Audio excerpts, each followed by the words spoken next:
A to the K. To the K. To the K. Coming up tonight on the Ringside Report.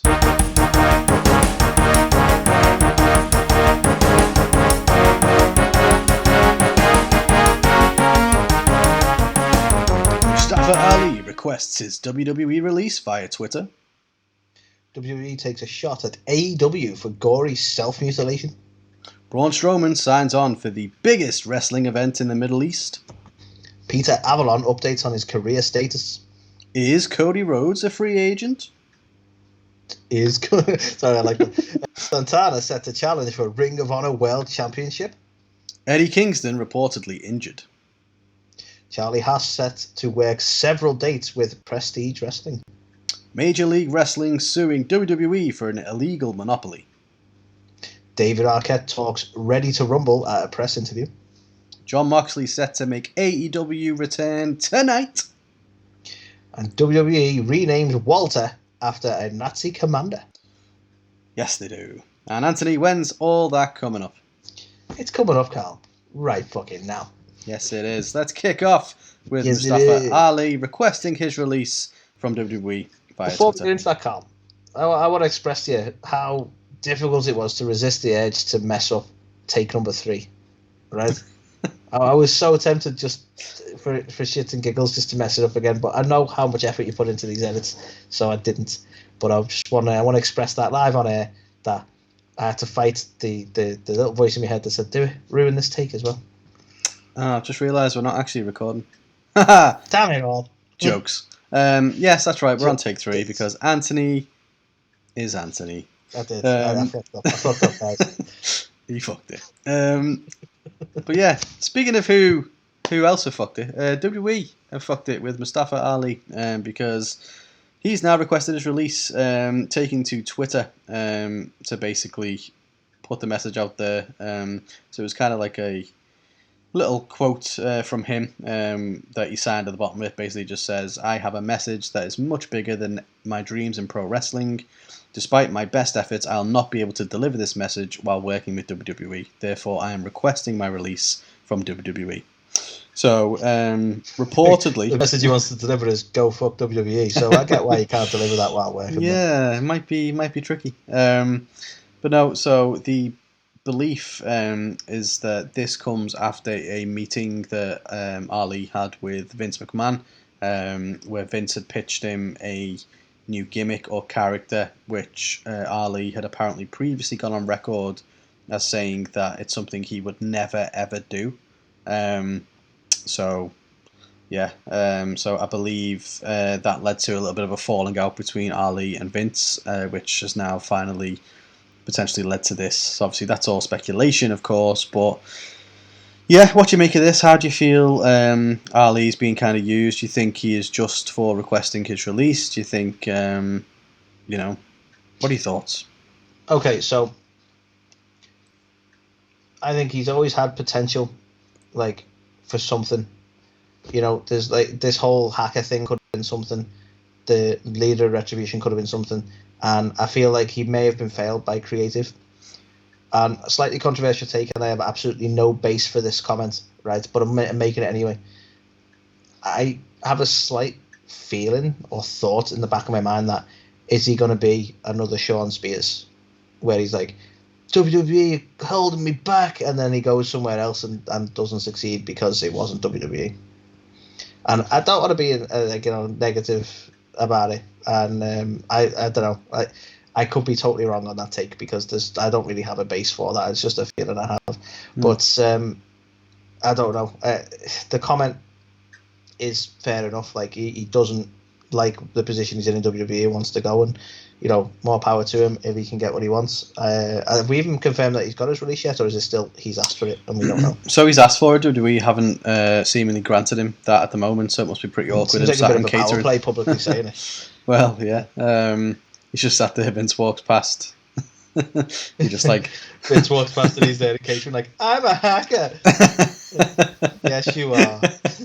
I'd love it if he just was like proper over the top like that. Like, look, I got lights in my hands, and it's just like blue highlighter he's just drawing on himself. That'd be amazing.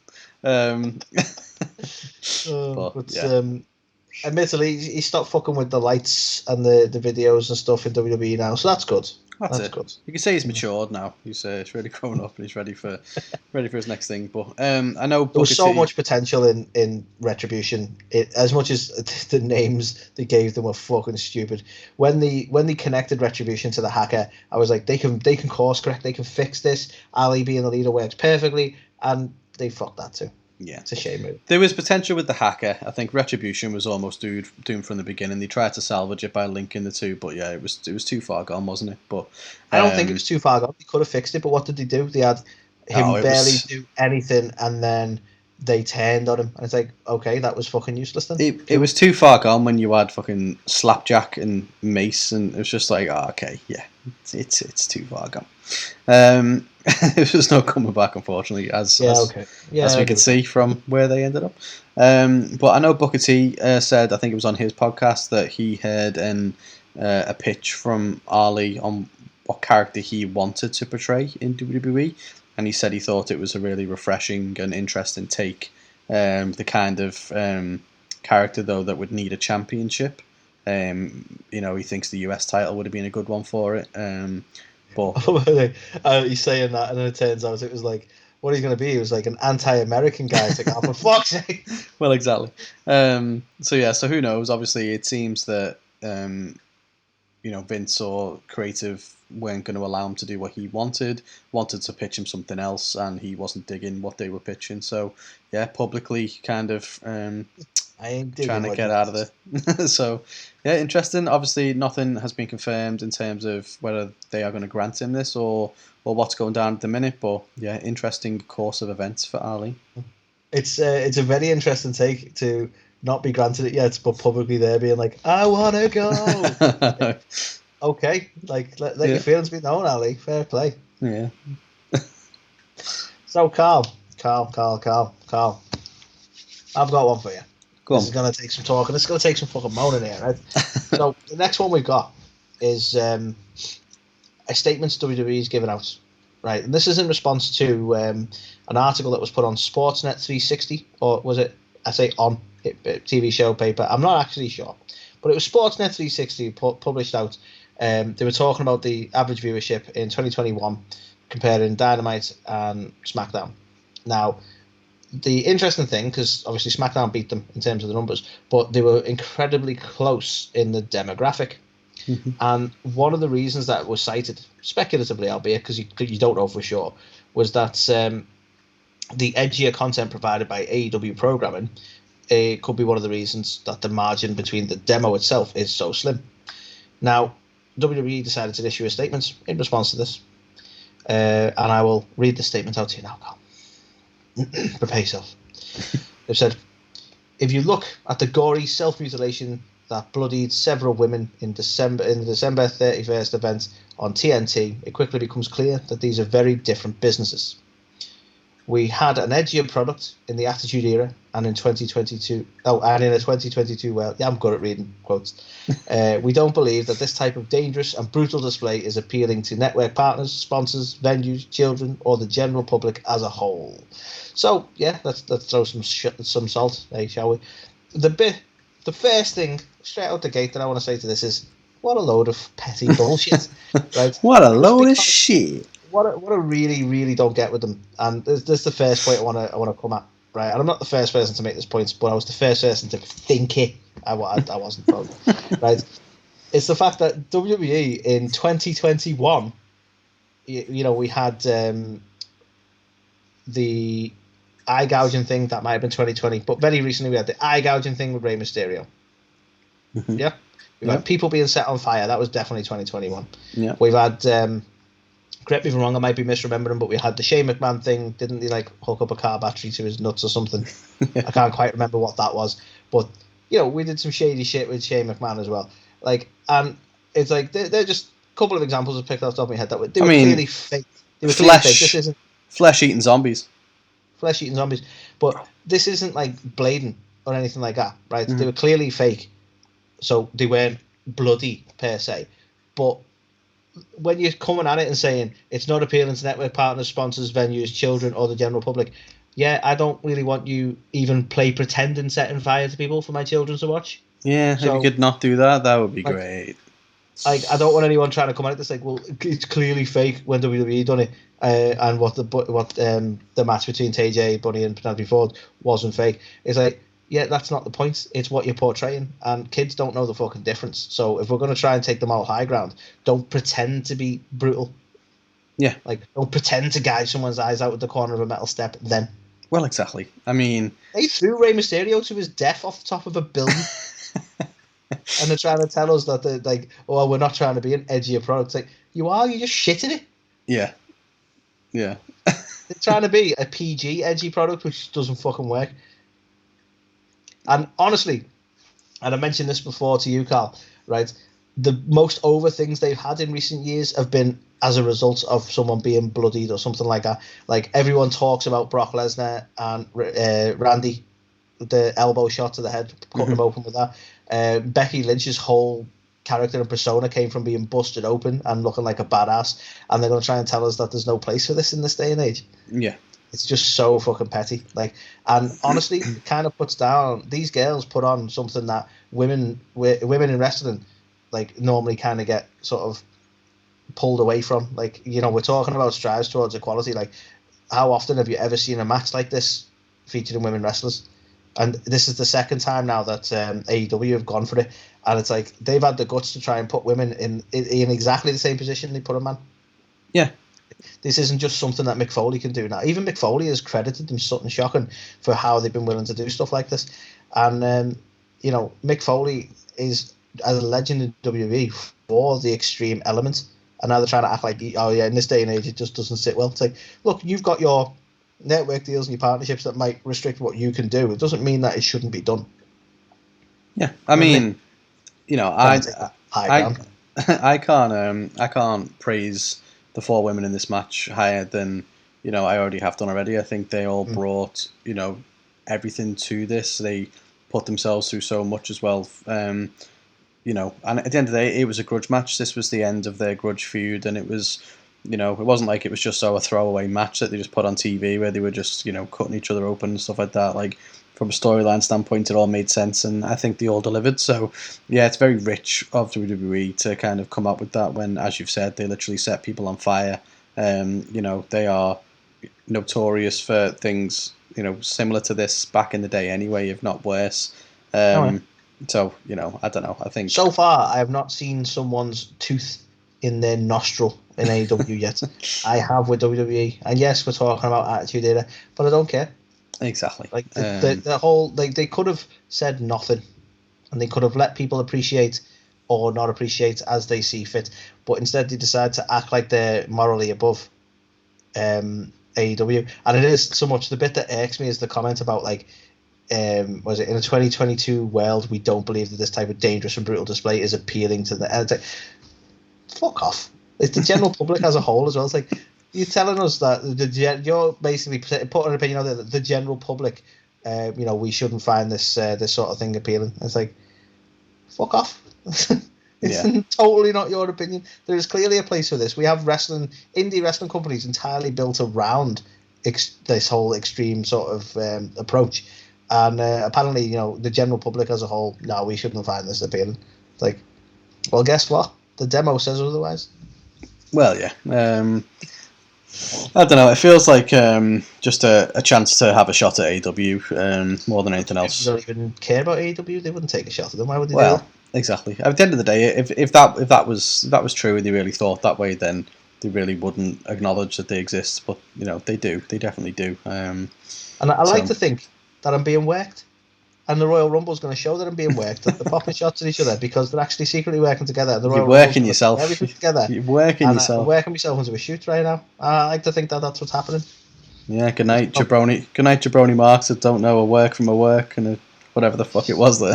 Hogan tweeted out. But yeah, so yeah, I don't agree with what he said. I think there is a place for it. You know, it shouldn't be all the time, and it should only be when it makes sense. And I think in this instance, it did. And I think it was also groundbreaking for women's wrestling as well.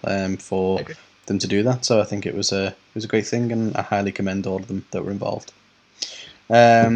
The next piece of news, did you know the former Braun Strowman, now going by Adam Scherr, his real name, he is going to be, Anthony, in the biggest wrestling event in the Middle East. What? And no, that doesn't mean he's going to the Elimination Chamber. He's actually going to wrestle. WWE are the biggest in the Middle East. What? Well, exactly. So apparently there's a show coming to Dubai where Adam Scherr is going to team up with EC3. So far it is untitled, the show at the moment, but it's being dubbed as the biggest wrestling event in the Middle East. So I love it. And naturally, they want to get the guy who won the greatest Royal Rumble in the Middle East, don't they? Well, exactly. So that's we just quietly see it on that. Well, exactly. It's so funny, isn't it? At the time, you would never think they were going to let him go, and now stuff like this comes up, and you're like, that's so stupid. But yeah, fair play to them, and fair play that they're going after that. Obviously, this isn't in Saudi. This event is going to be in Dubai. So, but obviously, touting it as the biggest in the Middle East it's an interesting approach. I wonder who else they're going to get, and obviously what type of event it's going to be. But interested to see how it shapes up and whether or not it is going to be better than any of the other Middle East shows that WWE put on, or obviously the upcoming Elimination Chamber. So yeah, bit of a short one, but interesting one nonetheless. Indeed. So here's another one, Carl. It's going to be relatively short. It's more of a speculative piece, right? Because we've recently had Peter Avalon taken to Twitter, and he put out a tweet. I'll paraphrase, I won't read the whole thing, but he basically said that his career status is #LFG for let's fucking go. And he's saying that he is available for all independent dates, appearances. He said book the AEW original and any date, anytime, any place. So the reason this is worth mentioning is for starters, that sort of bold statement of let's fucking go. So are we going to see more of Peter Avalon? And where are we going to see more of Peter Avalon? But the other part of it is he's always been able to do in the appearances with AEW. AEW have been renownedly quite sort of amenable to talent for this, but it's led to the speculation of whilst he's not out and out said anything about his current status with AEW, is there a reason he's put this out now? Is there some sort of, is his contract with AEW coming to an end that already ended? And will we see him in AEW in the future? I think he's recently done dark matches, so it's not impossible, but he seems to put this tweet seems to put more of a focus on independent dates and appearances, which makes you wonder what his situation is with AEW at the moment. So let's speculate. It's an interesting one. I think Leva Bates has added her thoughts into the mix, saying that he is still with AEW, but he's adding independent dates. But I think something you mentioned then, where he might still be with AEW currently, but doesn't mean that over the next few months or whatever that's going to be winding down somewhat, where he's not going to be fully signed with them. So he's more indies, and he might show up every now and again, kind of thing. So interesting one, but I think he's done really well with AEW. Obviously, I quite like his little pretty Peter Avalon gimmick and the stuff he's been doing with Cesar and stuff like that. So yeah, it's it'd be interesting to see whether or not he does stick around or whether they do let him go, because he's someone who is a really good kind of jobber for them, I would say. Oh yeah, no, definitely. So it'd be interesting to see, and hopefully it is just a case of he's adding a few independent dates. And as I say, AEW historically have been totally fine with them doing that, as long as it didn't sort of cause problems for AEW's bookings. But I suppose the main thing is the way he's talking is there's going to be more of a focus on the independent bookings than AEW, I suppose. True. Yeah, interesting. Watch this space, see how all that goes for pretty Peter Avalon. Indeed. So the next one, Anthony, is Cody Rhodes a free agent? I hear you ask. According to Sean Ross Sapp, cares, I hear you say. Well, according to Sean Ross Sapp from Fightful, who is typically right about these things, he Wouldn't is tell of that the was belief. No, I mean typically he gets more right than Uncle Dave these days, put it that way. Cool.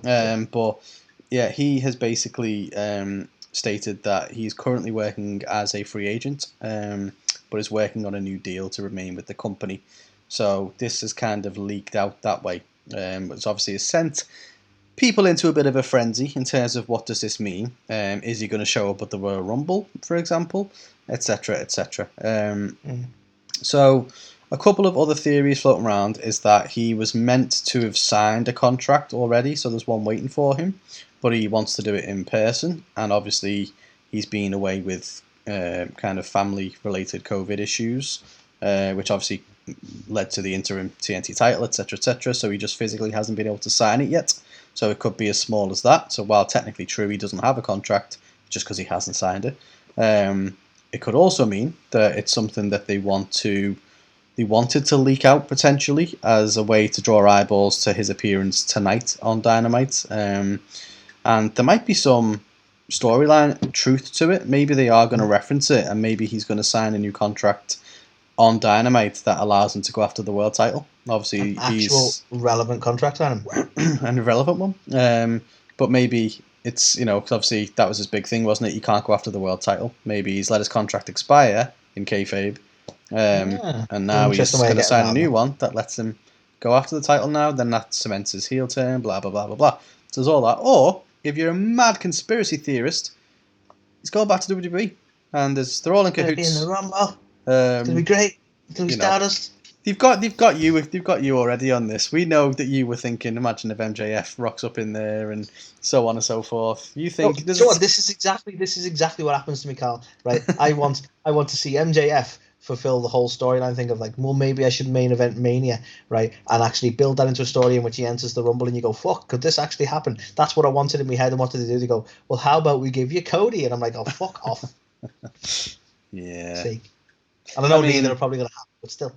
No. I can't see any AEW people rocking up at the Rumble, to be perfectly honest with you. I can't wait to see the look on your face. Yeah. I'll take one of your old school sayings here, and I will eat my hat if an AEW active member of the roster shows up at the Rumble. So we'll see. Okay, then. So you heard it here, guys. Our reaction video to the Rumble. Carl will be eating a hat. yes, maybe. No, I just can't see it, to be fair. But yeah, I'd be happy to be wrong because that would be awesome. And obviously, Forbidden Doors getting opened everywhere. But yeah, I just can't see it, and I don't think there's anything really to speculate about with Cody and that kind of thing. To be fair, I just think that he's not going to leave the company, is he? He's just signed season 2 of Roads to the Top, TNT. Stuff like that, so he's not gonna go anywhere. So he's got that. What's that? The Go Big Show is still on TNT as well, isn't it? Go Big Show. It's the Go Big Show. But they've still got that on TNT as well, haven't they? So he's well ingrained with the network, isn't he? So yeah. So yeah, I think you're all mental if you think he's rocking up in WWE. Is my take on it. So fucking off your fucking nut, mate. Have you not seen him? He's minted. He doesn't need WWE. He's got the red bottom shoes and the Cadillacs and what else does he brag about? But doesn't brag. He's humble, but he's not. I mean, how fucking brilliant would it be if he goes back to WWE, but just as Stardust? It's like, are you shitting me? The whole reason you got out of that place, like, come on. Yeah. I think WWE should be full on troll and have someone else turn up Stardust. Just to fuck pretty people. Funny. Yeah. Stardust music hits and everyone's like, oh my god, and it's just some guy dressed as a full Stardust gimmick, like, but because they still own the character, don't they? So they could do that. Oh yeah. Do you know what? It surprised me they haven't actually gone down that route yet. To be fair, just have the Fiend come back, just someone completely different as well. Like, why not? Anything they own, bring it back. Undertaker. They know the backlash they probably get. I would be tickled if they did it with Stardust. But they would get some heavy backlash. Yeah. Not for me. I think they need to bring back the gimmick battle royal from old, but just not have any of the actual people who played them gimmicks. They still own the gimmicks, damn it. I like it. Could work. So yeah. So is Cody Rhodes going back to WWE? No. Has he got a contract with AEW? I don't think anyone really knows. But if he doesn't, I don't think it's a big thing. I think he'll be all right. The whole Rhodes to the top, though. When he said the top, he meant WWE. What? Top of the shitty, you mean? That kid. Oh. Just kidding. Love you, really. Love So, you, really, Carl, Vince. next one. We'll move on before you get too much backlash. Next one, Carl. So, I don't know if you're aware of this. I've not been following the aftermath of the whole Ring of Honor situation, I'll be honest.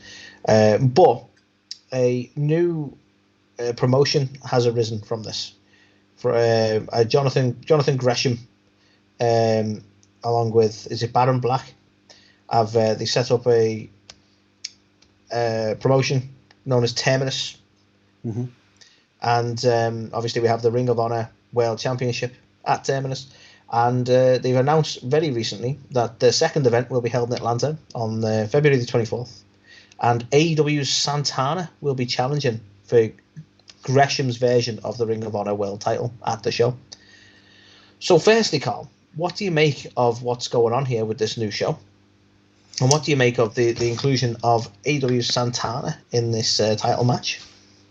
It's an interesting development, to be fair. So, have they started up Terminus because Ring of Honor's not around at the moment? Or, like, I don't really know the full ins and outs. Because if they've done it for that reason, you'd think they would just, I don't know, they would just help Ring of Honor in the short term or something, do you know what I mean? Instead of going out and starting a whole new promotion. But fair play to them. Obviously, John Gresham's been fantastic over the last year. Obviously, ended up winning the Ring of Honor world title. So, yeah, by all means, he should be defending it. Just because Ring of Honor have kind of gone on hiatus doesn't mean that he should be kind of sat on his hands. So, fair play. Very unexpected that it be Santana. Obviously, I just view him as a tag team wrestler at the minute. So it's interesting to see him going after a world title. But I believe these two might have some history from the indies in the past anyway. So. Yeah, well, no, it is super intriguing, and I think Santana's a good way of getting eyes on the product. In all fairness, so it's all on Fight TV, I believe, but it is a good way of, like, because he is he's not like, you know, all due respect to him, he's not like a massive name, but he's a well-known enough name that people will be like, oh, that's intriguing, and like straight away now, I'll probably tune in because I'm intrigued to see him in solo competition like that. So yeah. You know, it's going to be an interesting one. But yeah, it's a strange situation with the whole Ring of Honor thing. Like you say, you wonder, you know, if there's a place for Terminus, then what's the deal with Ring of Honor? Surely there's a place for Ring of Honor. But I don't know. I'm a bit confused by it all because there's multiple titles now. I don't know. Yeah, it's all a bit baffling. But yeah, we will see how that all unfolds. The next one to talk about, Eddie Kingston is reportedly injured. Which is a bit of a shame. So Tony Khan announced at the AEW Dark tapings at Universal Orlando that Kingston is unfortunately injured, and therefore he's not going to be able to kind of participate on that night, and is actually going to miss a few weeks of action. Now, I know they've just started building up a bit of a rivalry with Jericho and Kingston, which is, I assumed, where they were going to be headed towards a Revolution. Yeah. So, interesting in terms of how that might be affected. I know Revolution isn't going to take place till March anyway, so it might be a good thing that they don't kind of, it's not too drawn out between the two of them. But yeah, bit of a shame for Kingston. I think a lot of people have really enjoyed his recent stuff, and with Moxley being out and things like that as well. I think they were putting him in against Jericho, but then Moxley's coming back, and now Kingston's out, so it's kind of, yeah, bit of an interesting time, really, but remains to be seen what happens when they're both back full time. Are they going to continue to tag? Are they going to separate? Like, what's going to happen? But I think now's the time to separate, isn't it? Let's be honest. Yeah, I mean, have to be with a feud or a big impact or anything like that. Just don't go back to the tag stuff. Yeah, but yeah, so I think interesting because I'm looking forward to seeing Jericho and Kingston. I think they've got the potential to do some really good promo stuff together. Oh, yeah. If it doesn't get too kind of convoluted, so we will see how it all pans out. But hopefully, if it's not too serious, and we get to see him back pretty soon. Indeed. So my next one, Carl. We're going to talk about one Charlie Haas. Mm-hmm. So, as everyone knows, he made a relatively surprise. I was surprised. I don't know if there was any sort of mention beforehand, but he turned up on Impact anyway, Carl. Made his return to Impact Wrestling, and the crowd went wild. And from that, it's like, okay, what's the future hold for Charlie Haas? Well, we've had it announced, I'm going to say on Twitter, that Charlie Haas is now locked into a multi-date deal with Prestige Wrestling, Carl. So not what I was expecting, in all honesty. It's more of an independent company. And they have basically that they've got a series of events in 2022, and they'll be offering more updates, including who his opponents will be, or who his first opponent will be. But, they're talking about what sort of matches they're booking him in for. Now, this was made around the same time that we've also heard speculation that he suffered an injury at Impact. So I don't know if that's going to affect the dates he does or how this sort of deal is working. But bottom line is, you can expect to see more Haas in your life. How do you feel about that, Carl? Yeah, I think fair play to the guy. I saw some stuff a year or so ago from him, and he looked like he was in a bit of a rough place, to be fair. So I'm really pleased to see that he's been able to come back to Impact. Obviously, unfortunate circumstances, getting concussed, obviously, in that return. But the fact he signed on like a multi-date deal with Prestige now, it's nice to see that he got the itch for it again, and hopefully it's going to do him the world of good, and he kind of reignites his passion, because that itch in you. Well, exactly. Obviously, fantastic part of a fantastic tag team with the world's greatest tag team with Shelton Benjamin. I think sadly his tenure at WWE wasn't long enough to be considered like household name wise, but criminally underrated, I reckon. Yeah, he could have had a hell of a career there, but these things happen. Yeah. So yeah, interested to see how it all kind of pans out for him, but fair play, and all the best to him. Hopefully he recovers well, if he hasn't done so already, and hopefully he can make all them dates and has a good show. So that's Prestige Wrestling, guys. Keep an eye out. So the next one, WWE rival MLW are suing them over an alleged illegal wrestling monopoly. I love that game. I don't have that. Not the way WWE play it. I don't have that one. We spoke about this a while ago, where essentially the belief is that WWE prevented a streaming deal for Major League Wrestling. I'm not sure whether it was on Tubi, I think it was, wasn't it? Which is owned by Fox. I think that's the trouble, isn't it? The parent company here. Yeah, so Fox own it, who obviously broadcast SmackDown. Now, the belief is that MLW had agreed a deal with Fox to air their kind of shows for MLW on this Tubi streaming service, but WWE reportedly got in Fox's ear and kind of said, nah, don't do that. They're kind of competition. You've got us on Fox, so you don't want to be taking them on as well. To which Fox ended up basically not carrying them on Tubi going forward. Like quite a sly Fox, really. I like that. But yeah, so basically MLW is suing them, basically saying that WWE's pattern of predatory and exclusionary conduct reduces competition and irreparably harms consumers by depriving them of content and keeping prices high. This anti-competitive behaviour has to stop. Honestly, I'd be interested to see the result of this, because WWE are going to defend this, obviously, and I think WWE, apologies, Carl, you probably got it there, they've made some sort of response to that, but they're not wrong. Like, WWE have held the monopoly for that long. I don't even think deliberately, it's just that the competition wasn't there, but the competition is there now, and they need to make room, because, like you say, it's only fair, and I'm super intrigued. This could actually set a precedent going forward, really, if MLW win. It could make some big waves, that. I haven't actually got their response, but I think it's such a bizarre one, because they're all over the place. They're proper scatty WWE, aren't they? Because one minute they're getting, signing deals with like Progress and Evolve and stuff like that, and like really helping and them making out. Statements like, "Oh, we've never said we're not like willing to work with other companies. We're open for business." And then the next minute they're fucking getting a real small in the grand scheme of things. No offense to MLW, but it's one of the smaller wrestling promotions. They're stopping them getting a streaming deal. Like, why? Like, baffling. It is. But yeah, obviously, WWE and Vince especially has always been that way inclined. Obviously, killed all the territories, ran everyone out of business. So, ended up buying WCW when he could. So yeah, maybe the guy doesn't want any competition. So Still thirsts for blood, doesn't he? Well, apparently not, because that doesn't fly in 2022. Of course, yeah. It's all about fire and eyes now. Yeah. Fire and Ice. Is that the new George R.R. Martin? Okay.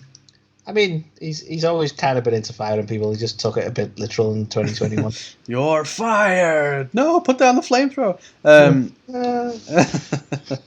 But yeah. Strange one. Obviously, I don't know whether it's been fully confirmed and stuff like that. But this could all be speculation. I'm not sure, so I'm not going to comment one way or the other. But it seems as though WWE have blocked their deal with Tubi. So that's where this kind of lawsuit's coming from, and it's basically they're taking umbrage to the fact that, based on previous events, WWE are quite notorious for kind of stopping there being any competition and kind of having a stronghold on the market, basically. So it's weird, isn't it? Because like some people might argue, like, it's all fair in like this kind of competition and this kind of war and business wise, but like they can monopolize. They're big enough that they've got like one of their shows is on USA and one of their shows is on Fox. They've got deals with Peacock. They've got deals everywhere. Like, what's next? Can they just say, well, we won't use your arena in future if you let these smaller companies use your arena? Like, where do you draw the line? These smaller companies need a home, and WWE can cripple them if they set their mind to it. So, I feel like I applaud MLW for trying to take a stance on it, because it's I don't know whether people agree with it or not, but for me, it's like they're not going to do any harm to WWE. So why, like, if they have truly sort of put the kibosh on some deals and all that, it's like, why? What was the point in that? Yeah, strange one. Interested, as you say. Let's see how it all plays out and see what the outcome is. But yeah, bizarre. Indeed. Totally. Is it me next, Carl? Can I get the next one? I think so. Yay. So, Carl, you and me, growing up, we had a film that we loved dearly, that we still watch, that we talked about on the podcast, actually, as much as people don't seem to enjoy us talking about films. Yeah. Not being bitter. No, not that one. Sorry. So, obviously, we both were massive fans of Ready to Rumble growing up, as much as it was kind of critically panned and, a little bit Marmite for people. Ready to Rumble, absolute classic from our childhood growing up, right? And apparently we're not alone in this, So David Arquette recently been doing some interviews for the new Scream film, which is out. So that's why he's been doing these sort of media calls and these interviews. But during an interview with Comic Book, interesting name, just Comic Book. Which comic book?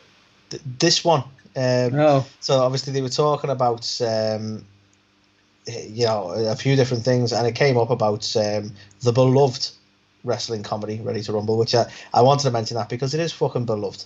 That's right. It's not bad. It's a great film. It's beloved, right? But he was asked, if the movie would ever get a reboot or a second installment, and if so, what promotion would be involved or could be involved. Arquette's response was fairly clean in that sense. He was basically said that he's happy to work with either WWE or All Elite Wrestling, but he did say that he wasn't sure if WWE actually retained the rights over the film. Obviously, they own WCW. It was a WCW product at the time, involved a lot of WCW wrestlers who subsequently were then, they are, in terms of characters, I don't know if WWE still own those characters and stuff like that. There's a load of questions there that he weren't too sure on. But, he's saying, he's quite clearly saying he doesn't know if it's still connected. It's a very good question. So it's I wanted to talk about it. This is just literally a speculative piece, but he's not said no, Carl. Like, it's a fucking loose connection. He's not said no. So you hear it here. We're gonna get a sequel. Yeah. But I wanted to talk about it because, for starters, we love this film, and secondly, would you like to see? It doesn't necessarily have to be connected per se, but would you like to see, like, a Ready to Rumble, let's say a reboot, maybe using All Elite? I mentioned All Elite because I think they'd be more amenable to it. I definitely think you could do a movie like that in today's age, with especially with the likes of AEW, 100%. I'd also though I'd love to see like a sequel at the same time where maybe like David Arquette was in WCW and kind of saw stardom, and then they folded, didn't get picked up by WWE, and now he plays the Oliver Platt character where he's like the guy who's down on his luck or whatever, and someone, a fan grown up and found him, and like, how good would that be? And exactly. we know that he's been trying to go in the ring again with the You Can't Kill David Arquette, so we could see like almost a redemption story in that sense. Exactly, and then like obviously the kid saw him, obviously want to go and be a cop just like him, but like as a cop character kind of thing, and then he's the Oliver Platt kind of guy, and he has to try and get into AEW to get his match that he never got or whatever. There you go. So you hear it here, David. Carl's writing the script out right now. He'll flesh it out. He'll get it over to you, and when you come on the show, we'll talk about it some more. But we're going to write sequel in the works. Breaking news on here, Anthony. We're going to co-write Ready to Rumble 2. Okay, we're going to make it happen. Yeah, fuck it. Why not? Let's do it. Not? Make a fan script. We'll somehow get David Arquette to actually look at it, read it, and realise that it's a fucking brilliant idea. Well, exactly. Get Tony Khan involved. That's all we need. Script. As I said before, every movie that gets greenlit today is a kind of sequel or a reboot or whatever. So, it's not a brand new idea. It's been done. Got the name there. It's got a what did it say in that article again? It's a beloved. There you go. Wrestling comedy. Got the proof there. So, look out for it in a few years' time. Written by us. There you go. You hear it here first, folks. Do you know what? Honestly, it might be fun to try and do that and actually even document it a little bit for our socials. Yeah. Why not? Why not? I think that'd be awesome. Well, and then, if you guys would like to see us attempt to write a film, and we can play the the two characters that go and find the washed up David Arquette. I'm ready for it. I'm ready for it. There you go. He's ready to rumble too. And then obviously you just emphasise the number 2 in Ready to Rumble, don't you? That's how you do the sequel. Or you could do it like stylized, or you could be like Ready to Rumble 2, like TOO. I'm ready to rumble too. Yeah. Nice. Yeah. There you go. So we've got the cover art, we've got the title.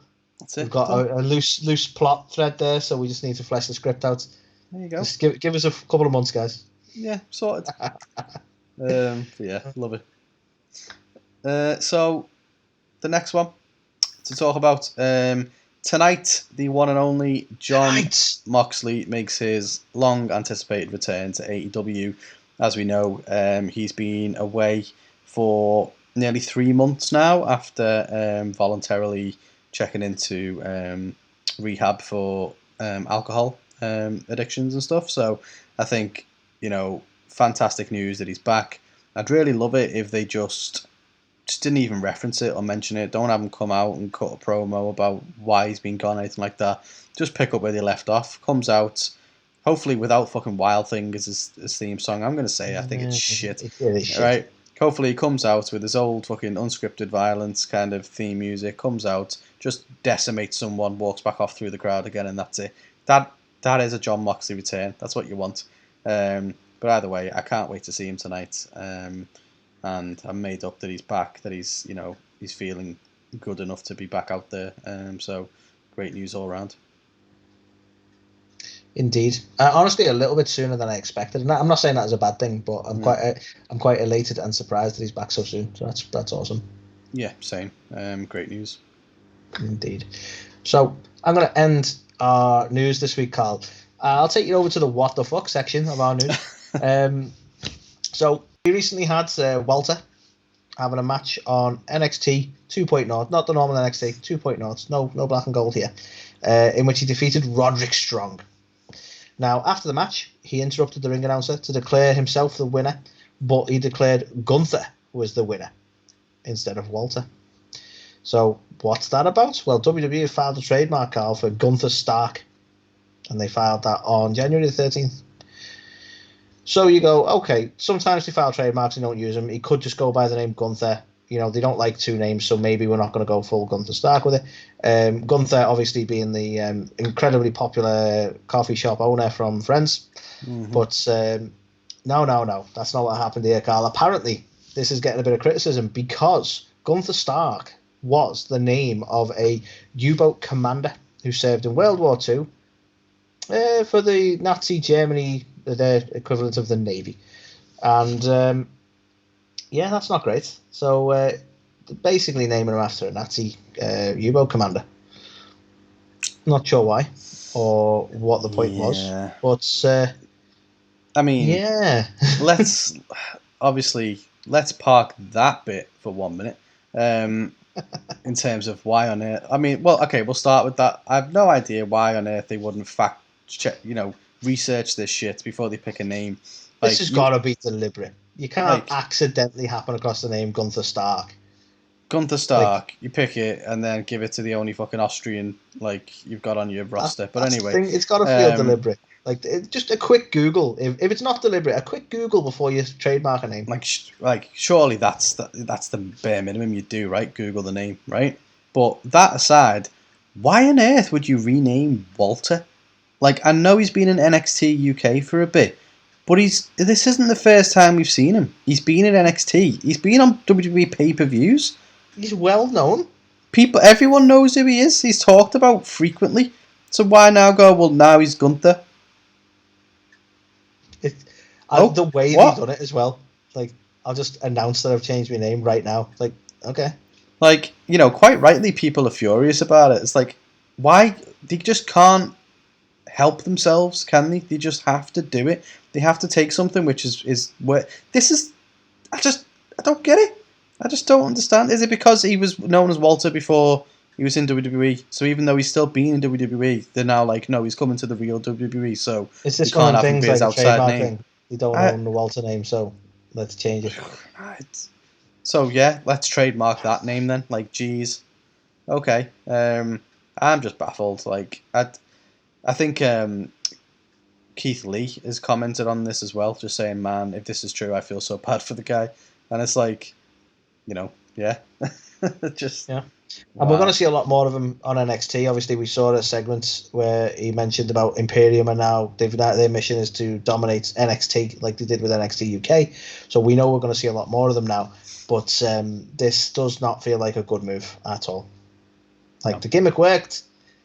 Let's keep that. But no, let's change the name and cause controversy where there didn't need to be any.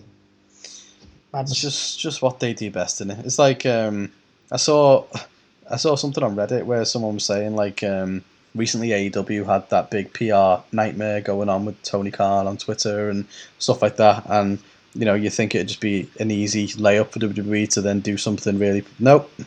How do you But you see, this is the funny thing. I feel this has got less grief than Tony Khan did. Well, exactly. I feel I sometimes wonder whether they play behind the scenes. These guys are playing a game between themselves of who can do the wildest thing on social media and get away with it. Yeah, I mean, yeah, but I'm baffled. I don't know how you can. They somehow find a way to one up anything else that happens and just make themselves into the fucking a joke. It's ridiculous. What the fuck?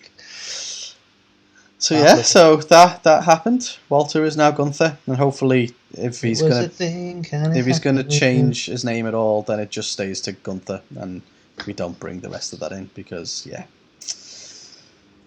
So yeah, that was the news. That was the news this week. It was interesting, nonetheless. Obviously, big news around Cody on what's going to happen. We'll hopefully know more after Dynamite tonight. And then yeah, the Walter Gunther thing is another crazy one. But thank you for listening to the news. If you haven't already, check out This Week in Wrestling, where we've just give our thoughts on everything that happened over this past week, and then also make sure you check out our top 10 best surprise entrances or entrance rather from the entire history of the Royal Rumble. So until then, we're going to hand you over to the one and only Griff Garrison, who's going to bid you a farewell. This is Griff Garrison, and you're listening to A2theK. A to the K. A to the K.